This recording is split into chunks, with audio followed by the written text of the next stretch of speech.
रस्ता चुकल्यानंतर मग एकमेकाशी बोलत बोलत बोलत बोलत बोलत रस्ता शोधण्यासाठी तिघेजण चालायला लागले. हळूहळू त्यांच्या सोबत म्हणजे या तिघांच्या सोबत कोणतरी वेगळं असं त्यांच्या सोबत कोणतरी चालतंय असं त्यांना भास व्हायला लागला. तर हा भास फक्त एकालाच होत नव्हता, हा भास तिघांना होत नव्हता. पण तिघांना एकमेकांसोबत डिस्कस नाही केलं. तिघेजण बोलतायत. तो आवाज त्यांच्या एकदम जवळ जवळ जवळ जवळ यायला लागला. 4 ते 5 माणसं चालत येताना दिसले, पण दोघांनाही असं दिसलं की त्यांना ती जी माणसं होते 4 ते 5 माणसं त्यांना वरती शिर नव्हतं, म्हणजे त्यांना डोकं नव्हतं. नमस्कार मित्रांनो, आपल्या युनिक कट्टामध्ये सर्वांचं स्वागत आहे. आज मी तुम्हाला 3 गोष्टी सांगणार आहे. त्यातली एक स्टोरी आहे ती आम्हाला एका आजोबांनी सांगितली आहे. ती स्टोरी सातारा जिल्ह्यातील आहे. आणि 2 स्टोरी अशा आहेत ज्याच्यावरती आपण विश्वास ठेवायचा की नाही ठेवायचा हेच आपल्याला कळत नाही. कारण की आजच्या युगात अशा गोष्टींवरती विश्वास ठेवणं खूप कठीण असतं. पण तुम्ही स्टोरी नक्की ऐका, कारण ही एक्सप्रेस हायवेची स्टोरी. तर तुम्ही हा पॉडकास्ट नक्की बघावा. ही गोष्ट कमीत कमी 15 ते 20 वर्षापूर्वीची गोष्ट आहे. तर सातारा जिल्ह्यामध्ये गाव आहे. हे गाव डोंगरांच्या जे डोंगर असतात त्याच्या एक्झॅक्ट मधोमध आहे. डोंगराच्या मध्यभागी असल्यामुळे आजूबाजूला संपूर्ण जंगल आहे. 3 मुलं होती त्या गावामध्ये. तर ही 3 मुलं संध्याकाळ झाली की रोज शिकारीला जातो. एक दिवस काय झालं की तिघेजण शिकारीला जाण्यासाठी निघाले. त्यांच्यासोबत कुत्रे देखील होते. आतमध्ये गेले जंगलामध्ये, तिघांची मस्ती चालली होती. तिघेजण जंगलामध्ये गेले गेले गेले गेले तर त्यातल्या एका मुलाला ससा दिसला. कुत्रे पण त्या ससाच्या दिशेने पळायला लागले. ही मुलं देखील त्या ससाच्या दिशेने पळायला लागली. जंगल खूप मोठं असल्यामुळे ते त्याच्या पाठी ससाच्या मागे एवढे अंधाधुंद पळत सुटले. एक तर ससाचा स्पीड खूप जास्त असतो आणि त्यांच्या स्पीडने नॉर्मल माणूस पळू शकत नाही. पण कुत्रे ज्या दिशेने जात होते त्या दिशेने ही लोक त्या ससाच्या मागे मागे झाले. पुढे गेल्यानंतर कुत्रे जागेवर थांबले. ससा दिसायचा बंद झाला. कुत्रे थोडे वेगवेगळे वागायला लागले. कुत्रे वेगवेगळे वागण्यापाठचं रिझन ह्यांना कळत नव्हतं. या मुलाला या तिघांचं आपापसामध्ये डिस्कशन चालू झालं आणि ही लोक रस्ता चुकले. रस्ता चुकल्यानंतर मग एकमेकाशी बोलत बोलत बोलत बोलत बोलत रस्ता शोधण्यासाठी तिघेजण चालायला लागले. हळूहळू त्यांच्या सोबत म्हणजे या तिघांच्या सोबत कोणतरी वेगळं असं त्यांच्या सोबत कोणतरी चालतंय असं त्यांना भास व्हायला लागला. तर हा भास फक्त एकालाच होत नव्हता, हा भास तिघांना होत नव्हता. पण तिघांनी एकमेकांसोबत डिस्कस नाही केलं. तिघेजण बोलतायत असं करत करत करत ते रस्ता चुकल्यामुळे त्यांचं डिस्कशन चाललेलं. अरे कुठून जायचं. शेवटी त्यातला एक मुलगा बोलला की अरे सतत असं वाटतंय ना की आपल्यासोबत कोणतरी चाललंय.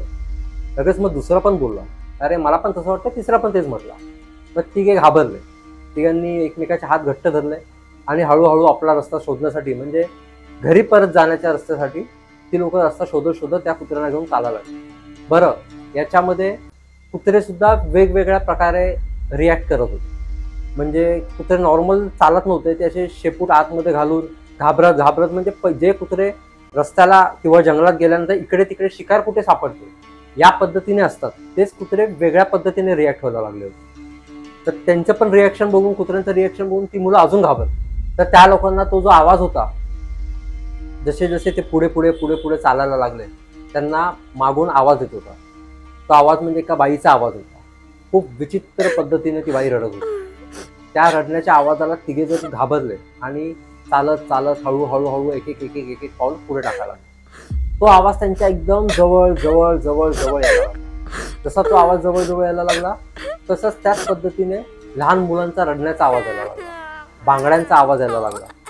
ती लोक घाबरून त्या जंगलाच्या दिशेने अजून वेगाने वेगाने वेगाने वेगाने जायला लागले. जात असताना त्यांना खूप अनेक माणसं त्यांच्या मागून बोलतायत, आरडाओरडा चाललाय, म्हणजे कोणतरी भांडतंय अशा पद्धतीने तो आवाज येत होता.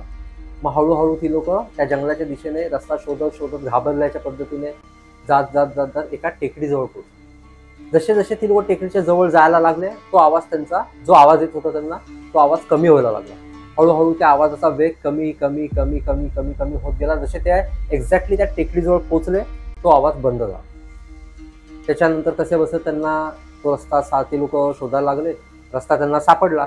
सापडल्यानंतर ते त्यांच्या मूळ गावी परत आले.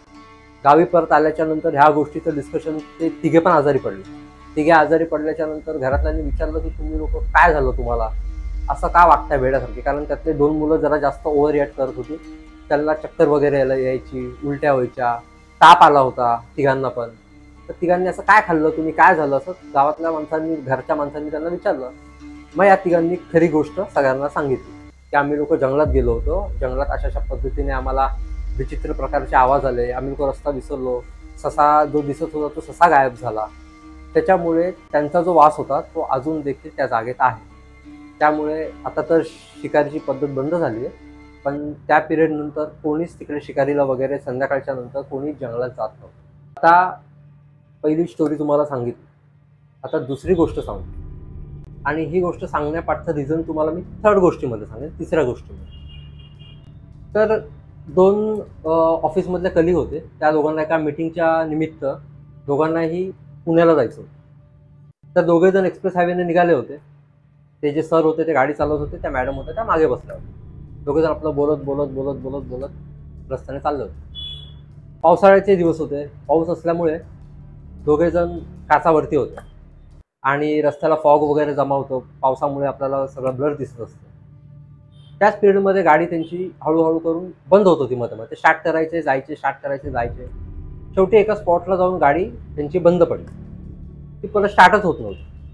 शेवटी ते खूप वेळ वाट बघून बघून बघून बघून वैतागले होते. दोघे जण बोलत बसले. त्या लोकांनी मग टोविंगवाल्याला कॉल केला की येण्यासाठी, बाबा आमची गाडी अशी बंद पडली. तर दोघे बोलत असताना त्यांना ज्या लेडीज होत्या त्यांना आणि जे जेंट्स कलिग होते त्यांचे, या दोघांना देखील गाडीच्या बाहेर 4 ते 5 माणसं त्यांच्या दिशेने चालत चालत येतात असे दिसले. 4 ते 5 माणसं चालत येताना दिसले, पण दोघांनाही असं दिसलं की त्यांना, ती जी माणसं होते 4 ते 5 माणसं, त्यांना वरती शिर नव्हतं, म्हणजे त्यांना डोकं नव्हतं. इथून एवढाच माणूस होता. म्हणजे ते 4 ते 5 माणसं बिना शिराचे होते. ते जे मेल होते कलिग त्यांना सुद्धा तेच दिसलं, आणि ज्या फिमेल होत्या मॅडम त्यांना सुद्धा तेच दिसलं. पण दोघे एकमेकाशी बोलायला रेडी नाही, कारण त्या डोळ्यांवरती विश्वास नव्हता. आणि पाऊस असल्यामुळे काय झालं की टोटल ब्लर दिसत होतं. पण जसं जसं ते जवळ यायला लागले ते तसेच दिसत होते. दोघे एवढे घाबरले की ना ओरडू शकत, ना गाडीच्या बाहेर जाऊ शकत, बिकॉज पाऊस खूप जास्त चालला होता. दोघांनी पण डोळे बंद केले आणि मांढरदेवी काळूबाईचं नाव घेतलं. नाव घेतल्याच्या थोड्या 1 ते 2 मिनिटात ती माणसं तर पुढे पुढे पुढे पुढे येतच होते. एकदम गाडीच्या जवळ काही आले नव्हते, पण थोड्या डिस्टन्सवरती होते. जसं मांढरदेवी काळूबाईचं नाव घेतलं त्याच्या 4 ते 5 सेकंड नंतर पाऊस हळूहळू कमी व्हायला लागला. ती माणसं दिसतच नव्हती. ती माणसं कुठे गायब झाले त्या दोघांना पण नाही माहिती. पाऊस कमी कमी व्हायला लागला. तोपर्यंत थोड्या वेळानंतर टोविंगवाले आले. टोविंगवाले आल्याच्या नंतर सुद्धा खूप साऱ्या गोष्टी घडल्या.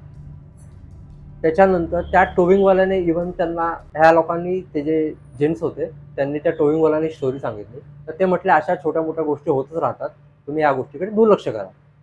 बरं, आता ही जी दुसरी सेकंड गोष्ट आहे, ही गोष्ट सांगण्याचं तात्पर्य आता मी तुम्हाला या तिसऱ्या गोष्टीमध्ये सांगतो. तिसरी गोष्ट आम्हाला रिसेंटली 4 ते 5 दिवसापूर्वी कळाली. ही गोष्ट सुद्धा आम्हाला आमच्या एका जवळच्या व्यक्तीने सांगितलं. मी या दोन्ही व्यक्तींची नावं तुम्हाला सांगत नाहीये ज्यांनी आम्हाला सांगितली. तर थर्ड पर्सनने आम्हाला जी गोष्ट सांगितली ती गोष्ट अशी आहे की ते गाडी चालवतात, मीन्स ड्रायव्हर आहेत, मुलं होती, त्या लोकांना घेऊन गाडीने चालले होते. तर काय झालं की हे जेव्हा गाडीतून चालले होते तर त्यांनी लेफ्ट साईडला बघितलं तर त्यातला जो मुलगा होता तो मुलगा बोलला, अरे एक्सप्रेस हायवेला तर बाईक अलाउड नाही, हे इथे कुठे आले. तर तो जो गाडी चालवत होता तो व्यक्ती त्याला बोलला, कोण आले तिथे, कोण दिसतंय कोण. तर तो बोलला, अरे हा बघ ना बाईकवर चाललाय तो. तर त्यातल्या दोघांना दिसतंय की बाईकवरती एक बाईक चालली आहे, एक बाई, सुंदर बाई बसली आहे, खूप सुंदर म्हणजे नटलेली बाईक, आणि समोर जो माणूस आहे त्याला वरती शिर नाही. हे 2 जणांना दिसत होतं, पण जो गाडी चालवतो ड्रायव्हर त्याला बाईकच दिसत नव्हती. म्हणजे एक्सप्रेस हायवेला यांना आलेला हा अनुभव यांनी आम्हाला रिसेंटली सांगितलं, एक 3 ते 4 दिवसापूर्वी सांगितलेला हा अनुभव. तर हा होता आजचा आपला पॉडकास्ट. तुम्हाला कसा वाटला आम्हाला नक्की कळवा. सबस्क्राईब करा, लाईक करा. आतापर्यंत तुम्ही आम्हाला खूप भरभरून प्रेम दिलंय त्याबद्दल खूप खूप धन्यवाद.